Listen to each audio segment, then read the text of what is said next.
Avant de commencer cet épisode, on voulait vous dire quelque chose d'important.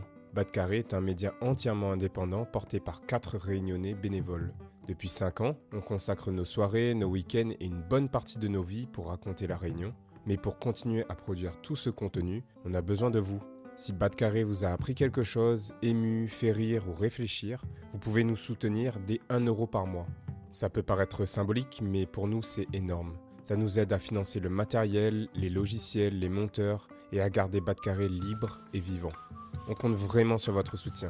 Le lien pour faire un don est en description. Merci, bon paix la Réunion.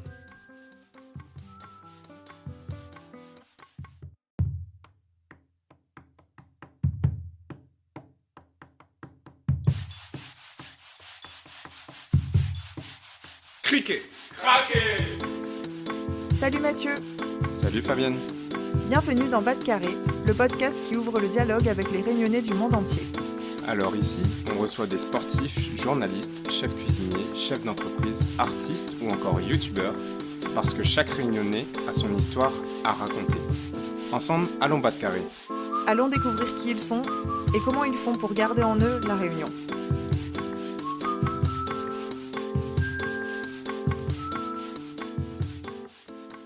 Salut Mathieu, Salut Fabienne, comment est les autres toutes ? bienvenue dans un nouvel épisode de Batcarré.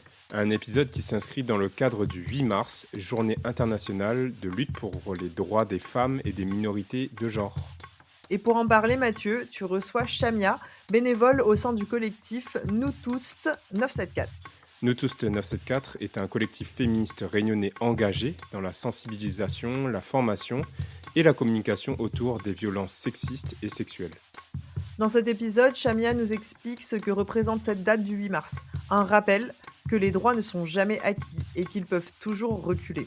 Elle revient aussi sur les actions menées à La Réunion et sur l'importance d'un féminisme intersectionnel, ancré dans les réalités locales.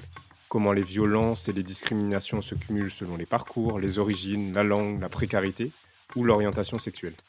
Chamia partage ce qu'elle observe sur le terrain, les situations qui reviennent, les limites des réponses pensées depuis l'Hexagone et ce que cela implique d'être militante sur l'île au quotidien. On vous laisse écouter notre échange avec Chamia et on vous souhaite une bonne écoute. Bonne écoute à toutes. Bonjour Chamia, bienvenue sur Batcarré.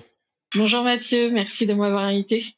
Avec grand plaisir. Donc, on va publier cet épisode le 8 mars. Mais avant d'entrer dans le détail de cette journée et de ce que vous faites au sein du collectif Nous Tous 974, est-ce que tu peux te présenter ? On imagine qu'on est dans un vol Paris-Réunion et que tu dois te présenter auprès de la personne qui est assise juste à côté de toi. Comment est-ce que tu te présenterais ? Eh bien, je dirais que je m'appelle Chamia, j'ai 43 ans. J'habite à Saint-Pierre depuis 14 ans et je travaille dans le commerce et je suis bénévole dans le collectif Nous Tous 974 depuis 2021. Donc ça commence à faire un petit paquet d'années. Très bien, c'est très clair, je te remercie. Donc, comme je disais, on va publier cet épisode le 8 mars, qui est la Journée internationale des droits des femmes. Et j'ai vu sur votre site que vous rajoutiez et des minorités de genre. Donc, qu'est-ce que cette journée représente pour votre collectif ? C'est ça, c'est vrai que nous on aime bien plutôt dire la Journée internationale de lutte pour les droits des femmes et des minorités de genre. Parce que dans tout le concept d'intersectionnalité, on reconnaît que les droits des femmes, des enfants et des minorités de genre sont liés et donc il faut continuer de lutter pour préserver ce qui a été acquis et continuer de développer de nouveaux droits pour les personnes qui sont concernées. Ouais, c'est vrai que j'y avais pas pensé, mais bon, déjà, moi j'ai dit Journée internationale des droits des femmes parce que je crois que c'est le titre officiel de la journée. Ouais, L'étape numéro 1, c'est de ne pas dire c'est la journée de la femme. Donc ça, c'est c'est ça. étape numéro 1.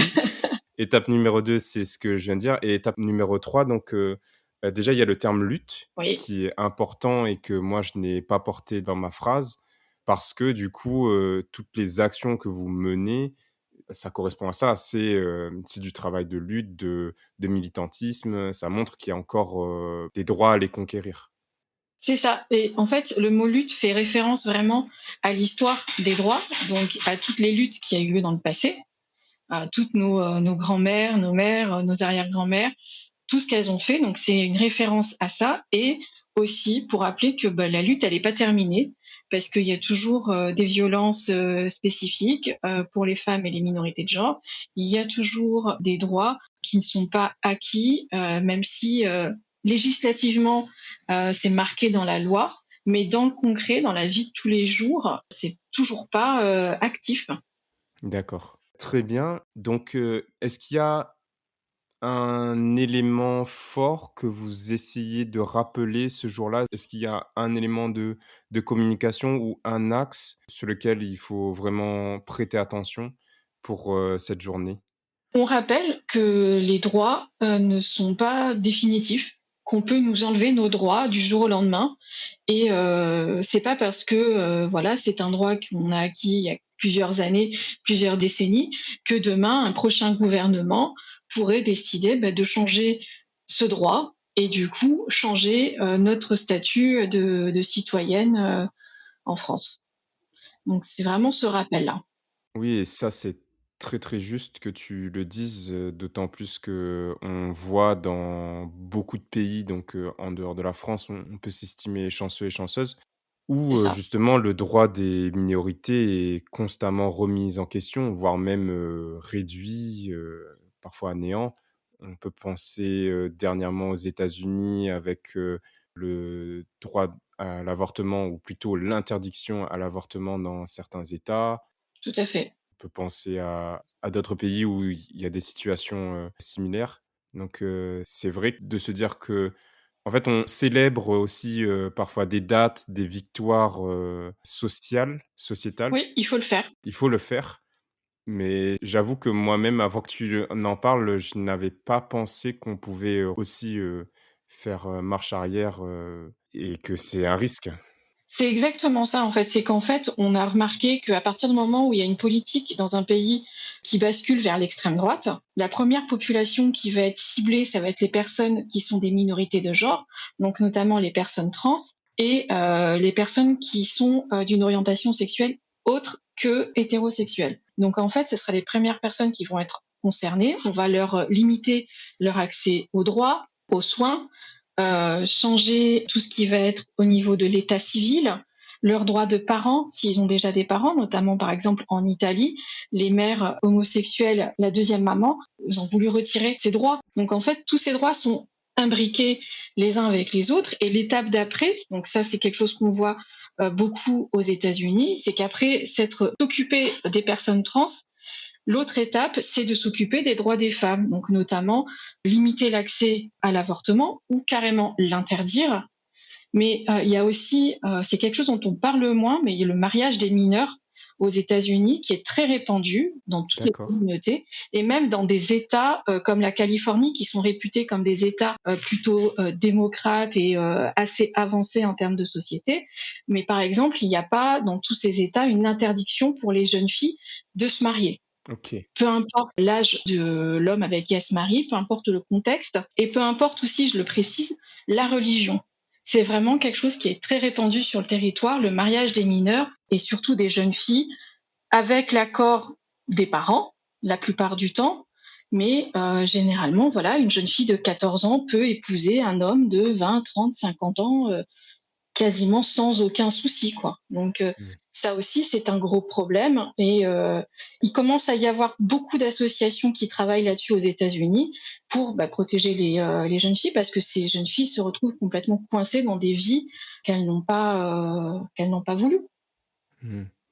Concernant cette, journée du 8 mars, du coup, Mmh. concrètement, quel genre d'action vous mettez en place ou qu'est-ce qui se met en place à La Réunion, lors de cette journée? À La Réunion, il y a plein de choses qui se passent, plein de petits événements sur toute l'île. Beaucoup de municipalités font des choses. Ça reste beaucoup centré sur le bien-être, l'apparence, ce genre de thème. Ça veut dire quoi ça? Je comprends pas du coup.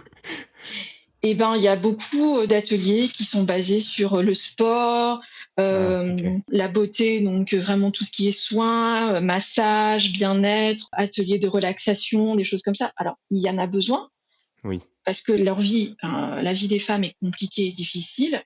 Mais Mmh. c'est vrai que tout l'aspect Politique. politique, avec plus d'enjeux en termes de travail, de sécurité, de droit, est un peu mis de côté. Et là-dessus, nous, on va faire plutôt des ateliers de discussion, des cercles de parole, donc on les appelle les ronds causés. On va proposer des ciné-causés, donc des ciné-débats sur un film choisi, des choses comme ça. Ensuite, on va proposer aussi on a une exposition de photos qu'on appelle Nos mots sur nos corps. Et ce sont des phrases que les militantes ont écrites sur leur corps, qui représentent un peu les oppressions, les violences qu'elles ont pu vivre. Et on propose toujours de l'exposer un peu partout sur l'île. Donc c'est des démarches qui sont un peu longues, mais qui permettent d'ouvrir le dialogue et la réflexion individuellement sur certains sujets. Donc voilà, on a plein de petites actions comme ça qui se passent. Et l'année dernière, on a eu une collaboration avec l'intersyndicale réunionnaise, mais aussi surtout l'association Femmes Solidaires, qui a mis en avant un gros problème que le numéro 3919, qui est la ligne d'écoute pour les femmes victimes de violences, avait très peu de créneaux en créole, ce qui est un frein pour beaucoup de réunionnaises. Oui. Et la proposition, c'était de créer en fait un centre d'appel à la Réunion qui soit dédié et qui pourrait ensuite étendre les langues, notamment avec le shimaoré, avec le gujarati, le tamoul, toutes ces langues, le malgache, toutes ces langues qu'on parle à la Réunion, et pour pouvoir venir en aide à ces femmes, proposer une écoute et un vrai soutien localement plutôt que vers l'Hexagone. Donc il y avait une pétition qui avait été lancée, qu'on avait partagée, et on avait fait l'année dernière un grand moment ensemble à Saint-Denis. Cet exemple, je trouve qu'il illustre bien le côté, féminisme intersectionnel. On va revenir là-dessus, peut-être un peu après, mais où on montre que une solution qui est déployée peut-être, pour toutes les femmes de manière générale, ne va pas fonctionner sur tout le territoire, national et qu'il y a des spécificités en fonction de certains territoires. Là, en l'occurrence, c'est, la langue, qui font que la solution ne va pas être adaptée et Ouais, que si on ne pense pas ces spécificités, on va passer à côté d'urgences, parfois vitales. ouais, Et pour faire le lien avec, pourquoi est-ce que je vous interviewe aussi, c'est que moi j'ai été, marqué ces dernières années par le décompte qui est fait par, le collectif ou l'association, tu me diras, Nous Toutes, France, qui mhm, fait le décompte des féminicides chaque année, que vous reliez vous sur, votre page également et c'est en fait, c'est glaçant de voir que chaque année ça se répète et ça n'en finit pas.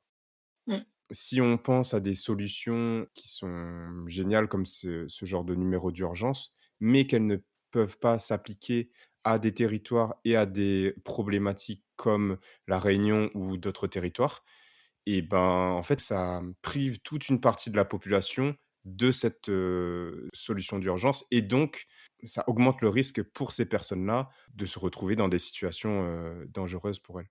Donc, je trouve que c'est super intéressant. ouais.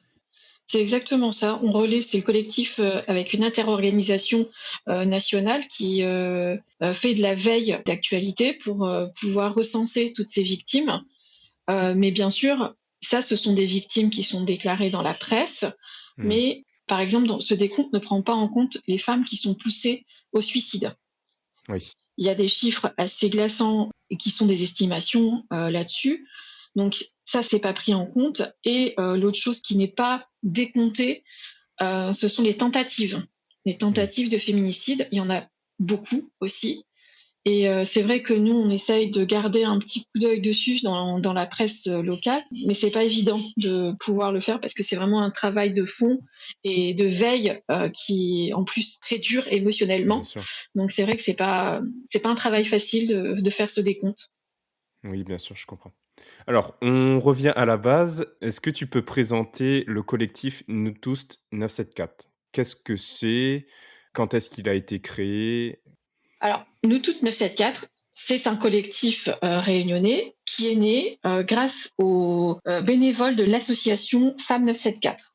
elles ont répondu en fait à un appel national de nous toutes en 2018 qui voulait créer un mouvement général pour dénoncer les violences qui étaient faites aux femmes. Donc, cette association a créé le collectif en 2018, donc à peu près en même temps qu'en national.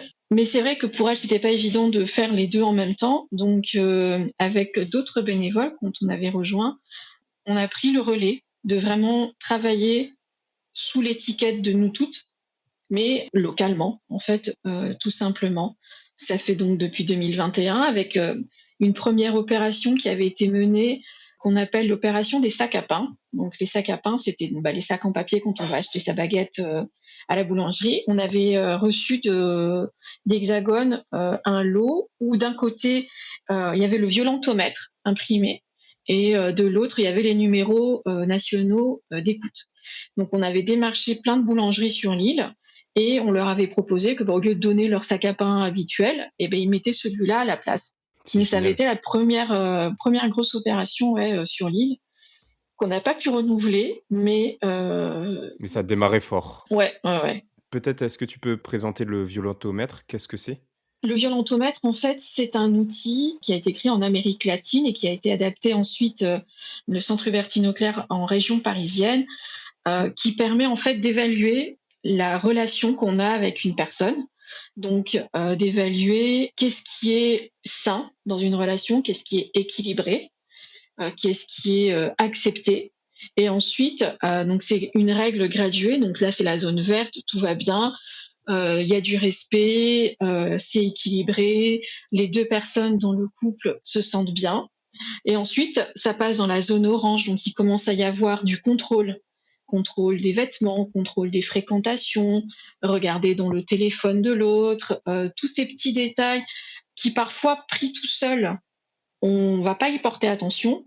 Mais finalement, quand on commence à regarder de plus près et puis à cumuler et à se dire tiens, il m'oblige à faire comme ça, il y a ça aussi, c'est censé être un signal d'alerte. Et ensuite, il y a la partie rouge qui est là la partie de danger qui rappelle, donc là ce sont vraiment les violences type les violences physiques, mais aussi les violences financières. Par exemple, l'autre personne ne laisse pas accès au compte bancaire, régule l'argent, nous isole vraiment, oblige à regarder de la pornographie.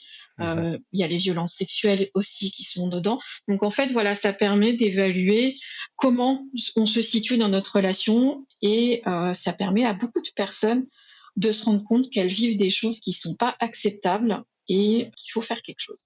Oui, de prendre du recul sur sa relation, d'évaluer s'il y a un danger, s'il y a des risques et d'agir en conséquence. C'est ça. Et donc, ce violentomètre, vous l'aviez imprimé sur, des, sacs à pain pour, les distribuer? Oui. Qu'est-ce que ça dit, en fait? Quelles sont vos missions, vous, en tant que collectif? Vous vous êtes créés pour faire quoi? C'est quoi l'intention? L'objectif du collectif, c'est de mettre fin à toutes les violences sexistes et sexuelles, notamment que vivent les femmes, mais pas seulement, et en faisant de la sensibilisation et de l'information publique. Parce qu'il y a plein d'associations qui existent partout, que ce soit sur l'île ou en Hexagone, qui vont venir en aide aux personnes, qui vont les sortir de situations violentes, qui vont les aider à s'orienter en termes de juridique, de soins, etc. Mais ça, c'est l'étape d'après. Nous, on essaye de sensibiliser et d'informer le public réunionnais sur c'est quoi une violence, qu'est-ce que c'est qu'une relation de couple qui est saine, équilibrée, il y a quoi comme violence, qu'est-ce qui est acceptable, qu'est-ce qui n'est pas acceptable, qu'est-ce qu'on fait si on est témoin ou si on pense vivre des violences. Donc en fait, nous, notre objectif, c'est de faire ça sur l'île. Donc c'est pour ça qu'on fait plutôt des petits ateliers à quelques personnes pour pouvoir échanger réellement avec les gens qui sont là. Et puis vous collaborez donc avec, ces autres institutions ou associations qui se chargent, de l'accompagnement, du suivi et cetera. Juste, vous n'avez pas le même métier, mais il y a une Ouais, complémentarité, en fait, entre vos actions. c'est ça, parce que nous, en fait, on est que bénévoles, donc c'est vraiment des choses qu'on fait sur notre temps libre, et on n'est pas formé à l'écoute et à l'accueil des victimes. C'est vraiment en fait quelque chose pour lesquels il faut être formé Après, bien sûr, comme on commence à avoir une certaine visibilité, notamment sur les réseaux sociaux, on reçoit régulièrement des personnes qui sont parfois témoins ou parfois victimes, ou qui ont été victimes, qui nous demandent de l'aide et qui cherchent des solutions à leurs problèmes. Et nous, on va les réorienter vers toutes ces associations qui sont sur l'île et spécifiquement par rapport à ce qu'elles nous décrivent comme problème. Ouais. Et qu'est-ce que cette antenne réunionnaise produit de différent par rapport au mouvement national, Nous Toutes? Ce qu'on va faire vraiment, c'est qu'on va recontextualiser les informations et la sensibilisation qu'on fait. C'est-à-dire qu'il y a des choses qui vont pas être transmises de la même façon au public réunionnais parce qu'il faut prendre en compte l'histoire du territoire. On est une ancienne colonie, on a une diversité extrêmement différente en termes de population. Donc tous ces éléments-là, ça apporte des cultures, des coutumes qui sont différentes par rapport à l'Hexagone. Mais en Hexagone aussi, aujourd'hui, il y a à peu près 100 comités de nous toutes qui existent sur tout le territoire, donc D'accord. outre-mer et national. Et chaque comité va prendre en compte ses spécificités. Par exemple, les comités qui sont un peu plus en province ou dans les territoires ruraux, eh ben, ils vont pouvoir adapter les contenus et la façon de sensibiliser et d'informer à leurs spécificités rurales. C'est pareil pour tout ce qui va être donc les centres urbains, des régions avec des populations plus variées, ça va s'adapter. Et les comités sont généralement composés de bénévoles qui sont issus de cette zone et qui donc connaissent un peu mieux le territoire et vont pouvoir, en fait, voilà, on habite là, on connaît un peu les gens, on sait comment c'est, on fréquente, on a un réseau. Donc ça va se travailler comme ça. Donc il faut vraiment avoir conscience que chaque comité est indépendant. Il n'y a pas une présidence ou une direction qui est à Paris et qui envoie ses ordres dans les différents comités. Par contre, on a des valeurs communes et c'est là qui est le plus important. Donc on a des valeurs communes et un même objectif. Et c'est là-dessus qu'on se réunit et c'est là qu'on peut travailler ensemble, même parfois voilà à distance Mmh. entre comités. On peut faire des collaborations aussi. En termes d'actions concrètes, tu m'avais dit lorsqu'on préparait notre interview que, par exemple, vous aviez traduit le violentomètre en créole. Oui, Ça, c'est une façon d'adapter des outils qui vont être produits au national. Donc, vous adaptez au territoire et aux problématiques du territoire des outils, de l'aide, du contenu pour que ça vienne toucher la population, directement. exactement. Le Viantomètre a été créé par d'autres associations, mais c'est vrai que c'est un outil qui est diffusé par tous les acteurs et actrices qui sont dans ce domaine des violences. Donc, nous toutes le diffusent, nous on le diffuse, et c'est vrai que l'année dernière, on a communiqué dessus. C'est que nos bénévoles ont créé, adapté le violentomètre qui existait dans une version créole, parce que ça n'existait pas. Et clairement, parfois, ça peut être un frein pour Mmh. beaucoup de personnes. Donc, on l'a créé, on l'a diffusé, on l'a envoyé à toutes les associations locales. Certaines nous ont fait des retours en disant tiens, ça, cette phrase-là, c'est pas très clair, ça va pas forcément parler aux personnes. Et du coup, on a changé, on a réadapté. Et voilà, donc nous, on l'a imprimé pour pouvoir le diffuser par nos propres moyens, mais on l'envoie et on le partage de façon numérique en haute définition sans aucun problème. On nous envoie un mail, on nous dit voilà, je voudrais diffuser le violentomètre en créole et en français dans ma structure, dans mon école, dans mon association. Est-ce que vous pouvez me l'envoyer? Pas de problème. Et il faut savoir que le violentomètre existe dans plusieurs langues. Le Centre Hubertine Auclair l'a traduit et adapté dans plein de langues, notamment l'arabe, le tamoul, il y a en anglais, il y a en espagnol, enfin il y a vraiment énormément de langues. Donc nous, on les a récupérées dans les langues potentiellement qui seraient intéressantes pour la Réunion Mmh. et on le diffuse aussi quand on a un stand d'information. On en a toujours quelques-uns qui sont là pour être transmis. Merci beaucoup. On parle, depuis le début de notre échange de victimes, de, situations dangereuses, d'outils de protection et donc là, j'ouvre le violentomètre français et je vois donc, par exemple, sur la partie verte, on nous dit: «Profite, ta relation est saine quand il blablabla».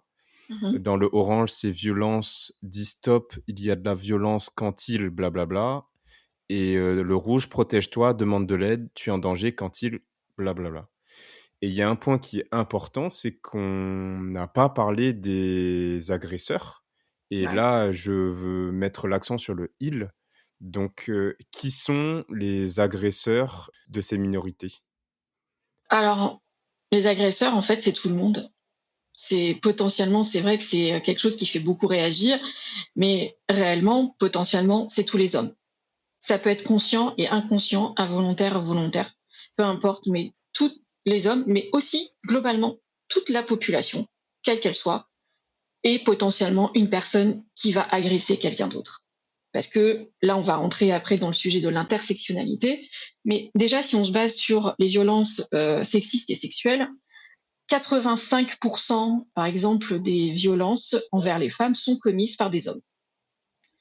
Les hommes en question, ça va être qui? Ça va être le conjoint, l'ex-conjoint, le père, le frère, l'oncle, le petit-père, le grand-père, le cousin, Le collègue? le collègue, le voisin, c'est son entourage. Et c'est une phrase en fait vraiment qu'il faut retenir, que ce soit en France ou à La Réunion, l'endroit où une femme est le plus en danger, c'est sa propre case. Mmh. C'est vraiment chez elle. Et c'est ce qui est révélé par le suivi des féminicides. Nous toutes recensent les féminicides qui ont lieu dans le couple ou avec un ex-conjoint, mais aussi en dehors de cette sphère intime. Donc ça va prendre en compte, par exemple, les matricides, qui sont le meurtre d'une femme par son fils, quand un père tue sa fille, un infanticide de ce genre, quand c'est un collègue, quand c'est un ami. Ça va prendre en compte tous ces féminicides. Et Mmh. ça, l'État, le ministère de l'Intérieur ne le fait pas. Le ministère de l'Intérieur ne prend en compte que les meurtres qui ont lieu dans la sphère intime, donc par conjoint ou ex-conjoint. Mmh. Ça fait une grosse différence en termes de Bah chiffres. oui, sur les stats, bien sûr. C'est ça. Dans tous les cas, 85% des victimes de violences sexistes et sexuelles connaissent leur agresseur. Ouais. Donc c'est pas un inconnu qui va nous attendre au fond d'un parking, derrière un pied de bois ou quoi, c'est quelqu'un qu'on connaît. Oui. Là-dessus, j'avais écouté, pour moi-même et aussi pour préparer notre épisode, différents podcasts féministes où, on mettait en avant le fait que les monstres, ça n'existe pas. Non. En fait, ce point, il est vraiment important de se dire que c'est tous les hommes, oui, que ça peut être n'importe qui, que ce n'est pas, la figure qu'on va nous décrire dans les films, où c'est le grand méchant et le méchant est toujours, moche, vieux et il annonce qu'il est méchant. Non, c'est beaucoup plus insidieux que ça.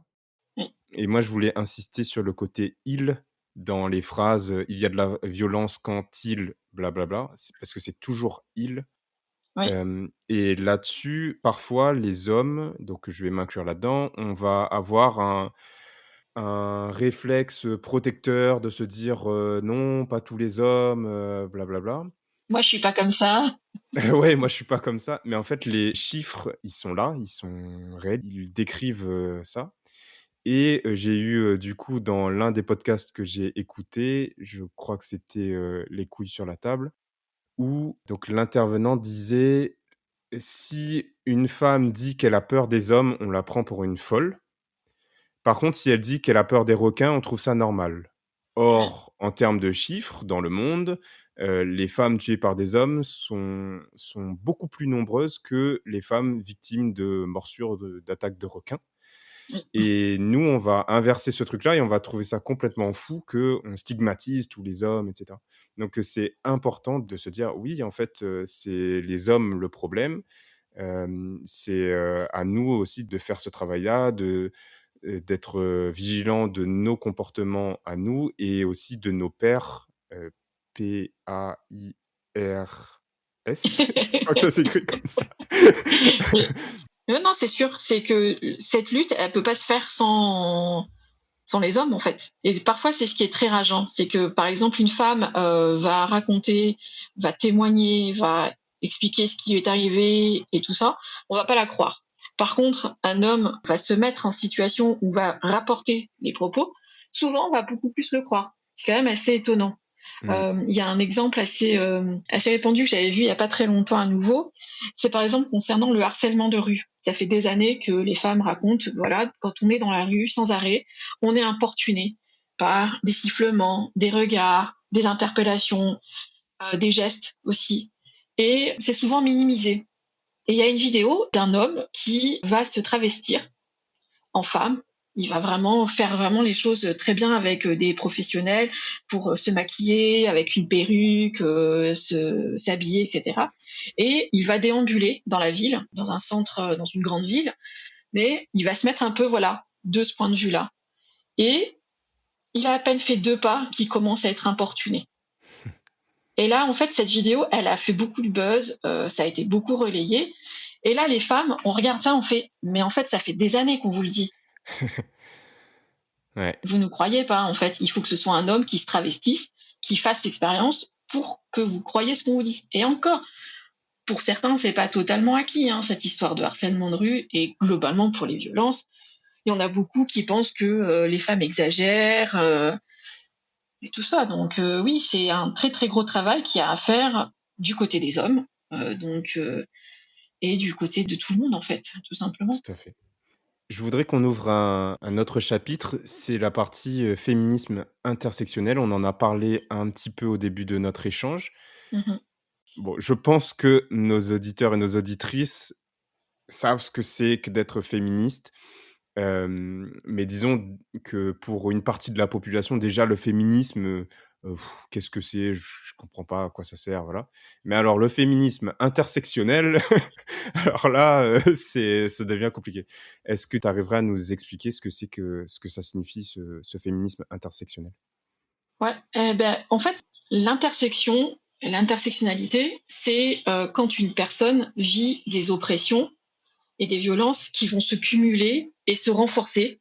C'est un concept sociologique qui date de 1989 par la juriste et professeure américaine noire, donc Kimberly Crenshaw. C'est elle qui a vraiment mis en avant ce concept sociologique parce qu'elle était sur une affaire qui concernait une femme, donc afro-américaine, qui était en litige. Et elle essayait d'expliquer que le fait qu'elle soit une femme l'expose à un certain type de violence, donc la misogynie et le sexisme, et le fait qu'elle soit noire l'expose à du racisme. Les afro-féministes ont mis un mot sur cette oppression, donc c'est la misogynie noire, qui concerne spécifiquement les femmes noires. Donc ça va être vraiment en fait des oppressions qui vont se combiner. Il n'y a pas de hiérarchie. Et les oppressions, ça va concerner donc le genre, la race, donc la race sociologique, hein, pas biologique, la religion, le poids, l'orientation sexuelle, la classe sociale, l'âge, si elle a un handicap ou pas, selon son statut juridique. Donc, par exemple, si c'est une personne qui est réfugiée, qui est là avec un droit de séjour, quel type de visa elle a. Donc, en fait, toutes ces oppressions, parfois on peut les cumuler. Moi, par exemple, je suis une femme donc à la Réunion qu'on va appeler arabe et je suis grosse. Donc potentiellement, je suis exposée à de la grossophobie, je suis exposée à de l'islamophobie et je suis exposée à de la misogynie. Ça fait 3 oppressions que je peux vivre au quotidien. Ça fait un sacré cumul. C'est ça. Et Kimberly Crenshaw a une phrase qui est vraiment très percutante sur ce sujet. Quand il n'y a pas de nom pour désigner un problème, vous ne pouvez pas voir ce problème. Et quand vous ne pouvez pas voir un problème, vous ne pouvez pas le résoudre. Et je pense que ça dit beaucoup de choses. En fait, si on s'arrête juste à la problématique du sexisme et qu'on adresse le sexisme uniquement à partir de l'expérience des femmes de manière générale ou des femmes les plus favorisées, Ouais. on écarte toute une partie de la population et donc une partie de la réalité. Tout à fait. Ce côté intersectionnel, il vient montrer que si on pense des solutions uniquement du point de vue des personnes qui conçoivent ces solutions et qu'on ne pense pas à toutes les différentes formes d'oppression, de typologie de personnes et de problématiques, eh ben, on va concevoir des solutions qui vont concerner qu'une seule partie de la population. Et c'est l'exemple qu'on avait donné avec le numéro vert au début de notre échange ensemble, où le fait d'avoir un centre d'appel en créole, ça ouvre à une grande partie de la population réunionnaise ce service-là, alors que Oui. c'était un service qui était déjà disponible pour les femmes, mais dont elles ne pouvaient pas se servir C'est exactement ça. Et en fait, ça prend en compte vraiment toutes les réalités de chaque personne et ça permet d'agrandir le cadre de la vision qu'on peut avoir de notre société. Et le but, c'est vraiment de pouvoir mieux inclure les personnes dans les espaces, en fait, les espaces de vie, de lutte, d'études, de soins et de travail, etc. Donc, en fait, c'est l'intersectionnalité, ça va être vraiment ça. Et c'est vrai que c'est un concept qui parfois ne paraît pas clair, mais quand on se base sur des chiffres, on prend vraiment conscience du problème. Par exemple, 80% des femmes qui ont un handicap, qu'il soit visible ou invisible, sont victimes de violences sexuelles. 80%. Ah ouais. Quand on est une femme valide, les chiffres sont plus bas. Donc quand on a un handicap, on est beaucoup plus exposé. Si on est une femme et qu'on est grosse, on est beaucoup plus exposé à des violences médicales. Hmm. Si on est une femme Noir, j'avais vu, on nous prenait moins au sérieux, ou on évaluait moins notre douleur quand on arrivait à l'hôpital. exactement, ça s'appelle le syndrome méditerranéen. Donc, on estime, ça c'est merci le racisme, qu'une Ouais. femme noire supporte mieux la douleur, exagère ses symptômes. Et c'est comme ça que quand on a des appels d'urgence, certaines Ah femmes oui, meurent. On a eu le cas en France plusieurs fois oui. déjà. Donc, c'est vraiment en fait une minimisation du discours, mais parce que c'était une femme noire. Ce serait pas arrivé si c'était une femme blanche. Est-ce que tu penses que cette approche du féminisme intersectionnel est d'autant plus important à La Réunion par rapport à la France? Déjà, en fait, il devrait pas y avoir autre chose que ça. On devrait Mmh. travailler dans le féminisme uniquement de ce point de vue-là. Mais c'est vrai qu'à La Réunion, c'est d'autant plus frappant. Parce que voilà, comme on a une histoire qui est spécifique d'une ancienne colonie, il y a la néocolonisation actuellement. Ce qui a eu lieu dans le passé a toujours des conséquences aujourd'hui dans la construction de notre société.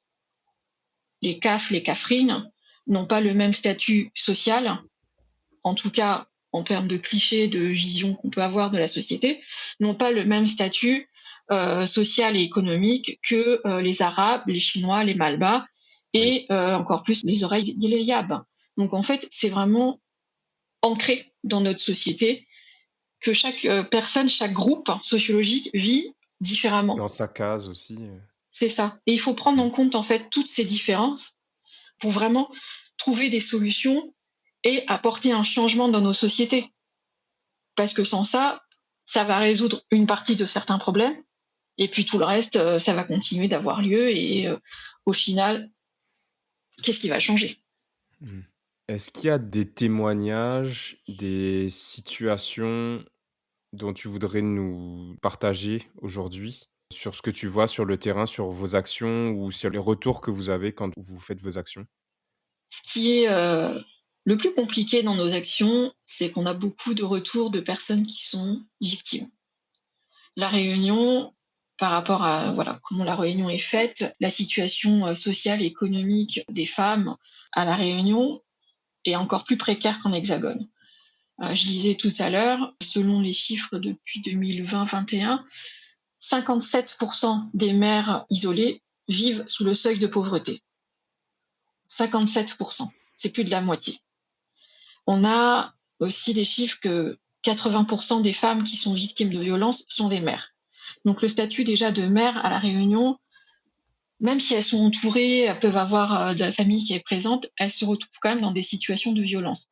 La femme réunionnaise, d'office, elle va être moins bien payée quand elle travaille. Beaucoup n'ont pas accès à l'emploi. Elles vont avoir donc un ou plusieurs enfants. Il y a le problème du logement. Ouais. Elles n'ont pas forcément de véhicule et il y a aussi un gros problème en fait de desserte de bus sur l'île. Mmh. C'est vrai que les femmes viennent nous voir et nous font part voilà de leur situation, et c'est vrai que parfois on aimerait pouvoir leur donner bah voilà, faites ça et puis ça va aller mieux, et allez voir telle personne ou telle association, on va pouvoir résoudre votre problème et tout ça. Et c'est vrai qu'aujourd'hui on se sent un peu démunis parce que on se sent lâché par l'État et les services publics. Surtout depuis l'année dernière que le président Macron a annoncé la baisse des subventions pour les associations. Donc ça les rend encore plus impuissantes, ces associations qui déjà font le service de l'État en Ouais. venant en aide à ces personnes. Mais là, en plus, elles vont avoir encore moins de moyens humains, financiers et matériels pour sauver des gens, en fait. Parce que là, c'est ça dont on parle, c'est que ces associations sauvent littéralement des femmes et des enfants. C'est pas des associations pour le fun, pour s'éclater ou quoi que ce soit. C'est qu'elles sauvent des gens. Et là, c'est vrai que nous, là-dessus, on se sent parfois très démunis par rapport à ça. Mais par contre, voilà, on va les accueillir, on va les soutenir et on va être toujours près d'elles. Et on va prendre régulièrement des nouvelles de certaines personnes qui nous ont contactés via les différents canaux. Mais c'est vrai que après, on n'a pas non plus énormément de moyens. Donc Oui, on bien peut pas sûr. vraiment faire plus.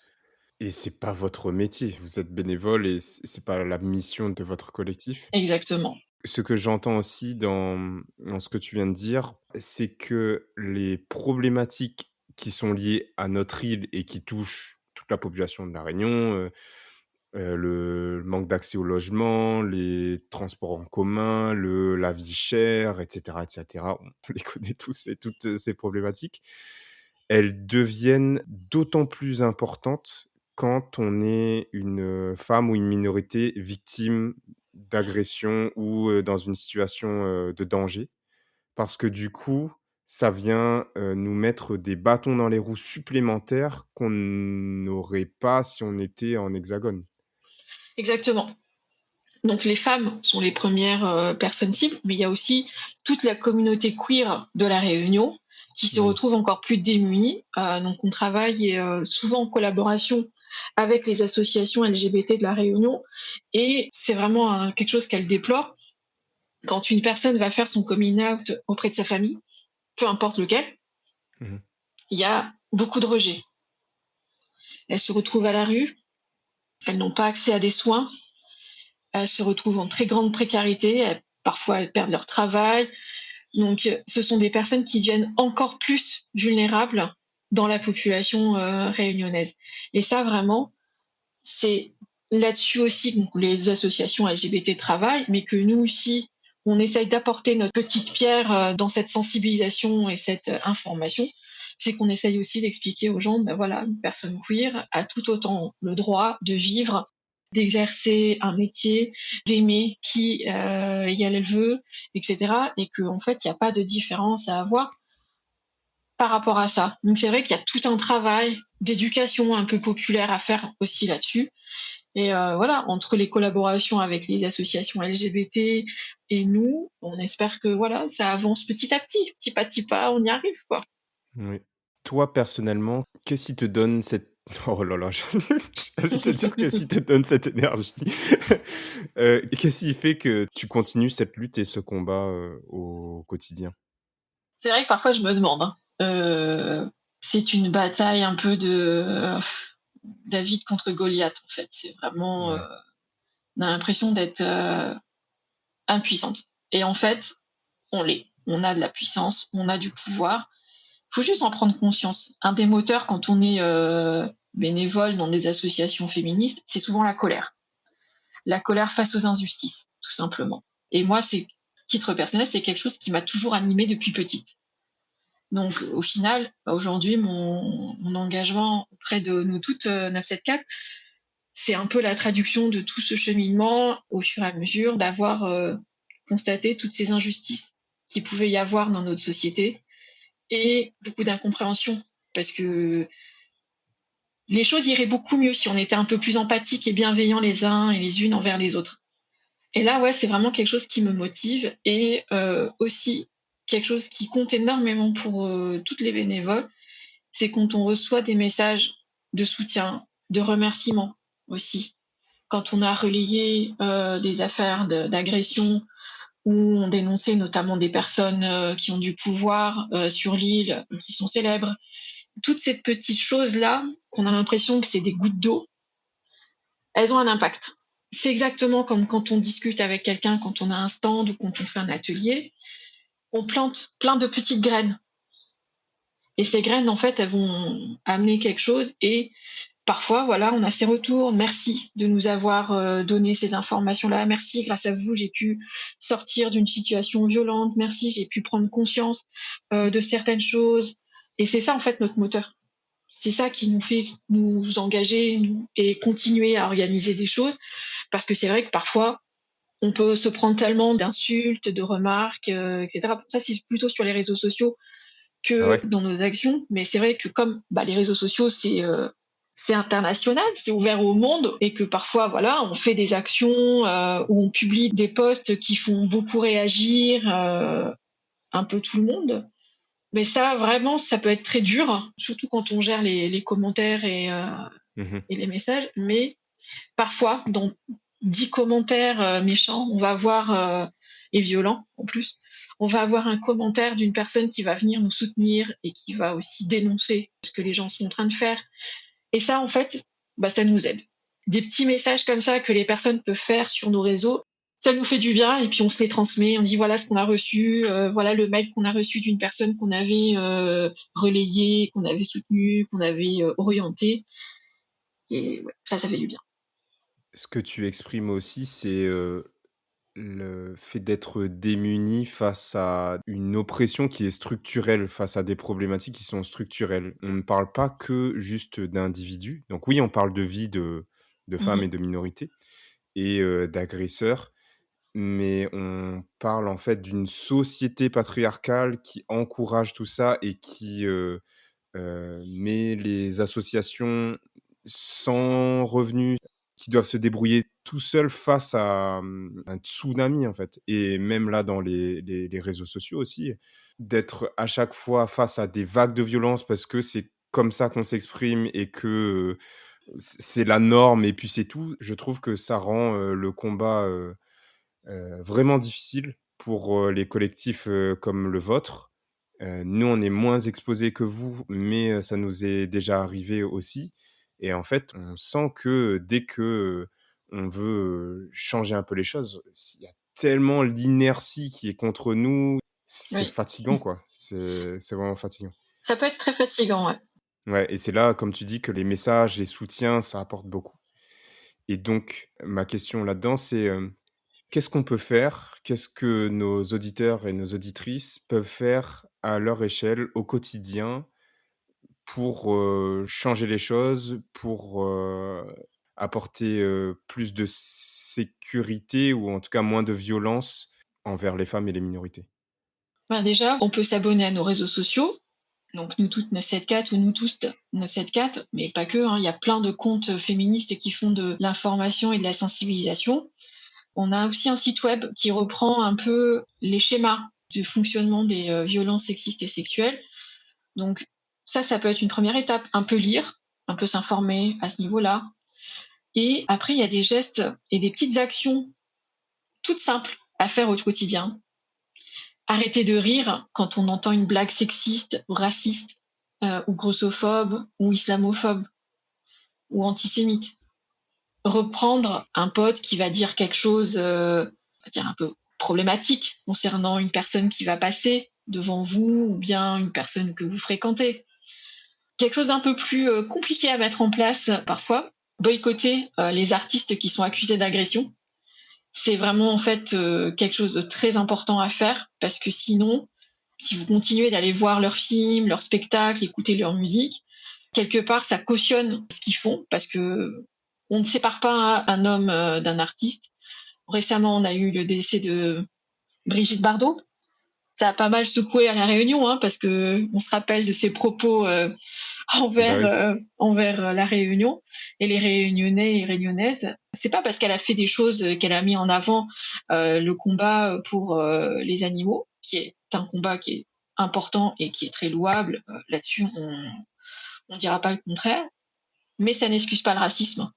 Donc, elle peut très bien défendre les animaux et défendre, ou en tout cas ne rien dire, sur les personnes non blanches. Bien sûr. Donc, ça, voilà, ça va être une autre étape. Et puis, une autre chose aussi que j'aimerais ajouter, c'est que, parce que c'est très commun à La Réunion, dans nos familles, d'arrêter de commenter les corps des autres. Tiens, ou l'a maigri, ou l'a encore grossi. Toutes ces petites remarques. On ne sait pas par quoi la personne elle est passée. Peut-être elle a été Mmh. malade, peut-être qu'elle vit une dépression, peut-être qu'elle passe par un moment de stress important dans son travail ou dans ses études. Et en Mmh. fait, commenter sans Et arrêt. peu importe, c'est son corps, en fait, c'est pas Exactement. Donc peu importe les changements de corps qu'on peut avoir dans la vie, ouais, arrêtons de parler de nos corps, en fait. C'est vraiment, une lutte personnelle à ce niveau-là. ouais, je comprends. Et d'ailleurs, quand tu nous parlais de votre atelier où vous mettiez en avant des photos avec, des corps de femmes, avec des écritures Mmh. sur, certaines parties, j'imagine que le propos aussi là-dedans, c'est de se réapproprier le corps des femmes, enfin, que vous vous réappropriez votre corps, pardon, puisque aujourd'hui, on a vraiment l'impression que le corps des femmes, il appartient, aux hommes et à la société, quoi. Qu'on peut faire, le moindre commentaire, le moindre truc, juger, la tenue, le physique, le bronzage, la grosseur, les boutons, pas les boutons, enfin, c'est La cellulite, pas la cellulite, toucher, ouais, toucher le ventre d'une femme qui est enceinte aussi, ça se fait pas. Sans ouais, son consentement, ouais. on le rappelle. Ouais, tout ça, en fait, le corps des femmes a l'impression qu'il est là en libre service pour que tout le monde puisse ouais, causer dessus, faire des gestes. Enfin, oui, il y a vraiment, dans cette action ouais, de faire ces photos-là, oui, il y avait vraiment ce côté-là de réappropriation de son corps, en plus d'exposer son corps, Mmh. en plus des messages qui étaient écrits dessus. Donc, c'est vrai que c'était un atelier qui était assez fort, que les bénévoles ont, parce que voilà, ce sont les bénévoles qui ont participé, ont vraiment en fait mis leur un peu leur âme dedans. Ouais, je comprends. Est-ce qu'il y a un dernier message autour de Nous tous 974 ou peut-être, à destination des femmes et des minorités cette fois-ci que tu voudrais, porter? Mmh, qu'est-ce que je pourrais vous dire? Déjà en fait de suivre, les comptes, sur, les réseaux sociaux, c'est un premier j'ai envie de dire, c'est un peu le niveau 1 du militantisme. Partager, commenter, venir aux événements, ça donne beaucoup de force aux Mmh. associations. Vous pouvez aussi les soutenir financièrement si vous avez les moyens.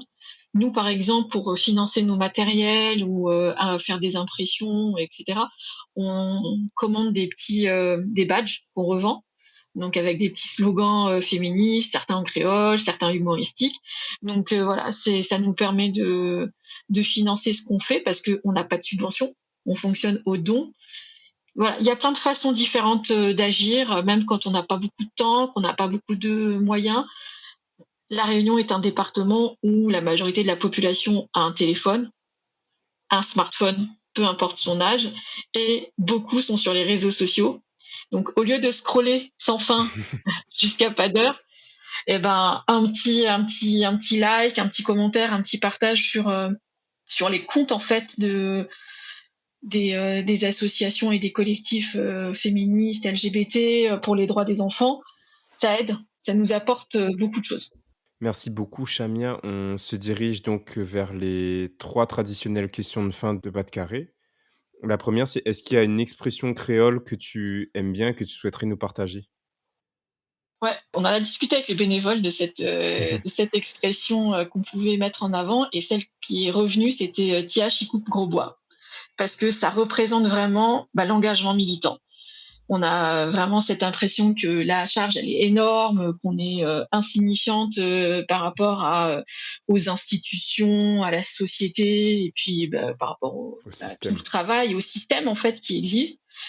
Alors qu'en fait, ben, un geste par un geste, une action par une action, une discussion par discussion, on va changer les choses ensemble.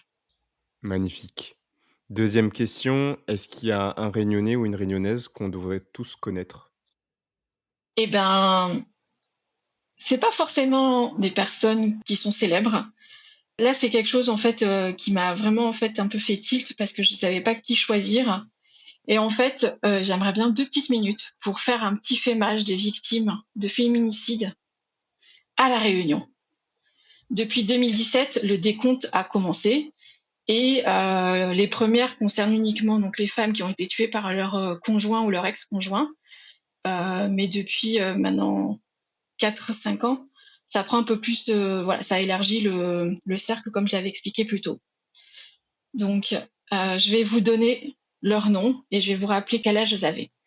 En 2017, il y avait Nicole, 47 ans, Arlette, 69 ans, Jessie, 54 ans, Marie, 58 ans, Corinne, 42 ans. En 2018, Vivienne, 59 ans. Vanina, 19 ans. Graziella, la trentaine. Alexandrine, 42 ans. Marie Bergette, 43 ans. En 2021, Lismé, 55 ans. Rosemée, 61 ans. Geneviève, 78 ans.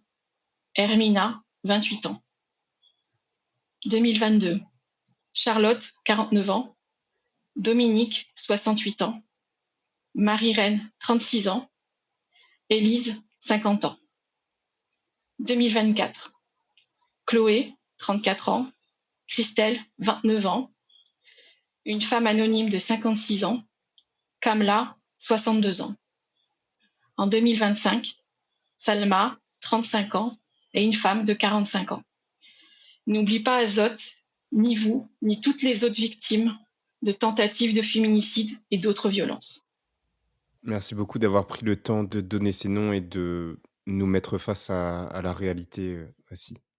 Et enfin, peut-être pour terminer sur une note plus encourageante, as-tu un conseil pour les jeunes générations de Réunionnais et de Réunionnaises? Ouais, osez discuter de tous ces sujets entre vous, dans vos familles, avec vos amis. Créez-vous aussi un entourage qui partage vos convictions. C'est vraiment important de se sentir dans un espace où on se sent accepté et en accord. Parce qu'à plusieurs, on sera plus fort et plus forte. Et n'hésitez pas à questionner les comportements et les propos qui vous interpellent. Ça va être comme ça qu'on va avancer. Merci beaucoup, Chamia. Merci Mathieu. Avec plaisir. On espère que cet épisode vous a plu. Pour nous aider à trouver des invités toujours plus extraordinaires, laissez-nous une note sur Apple Podcast, 5 étoiles de préférence. Et pour ne manquer aucun épisode, suivez-nous sur Instagram à @bat_kare. Un grand merci pour votre écoute et on se retrouve dans 2 semaines pour un prochain épisode. Allez, on la retrouve ?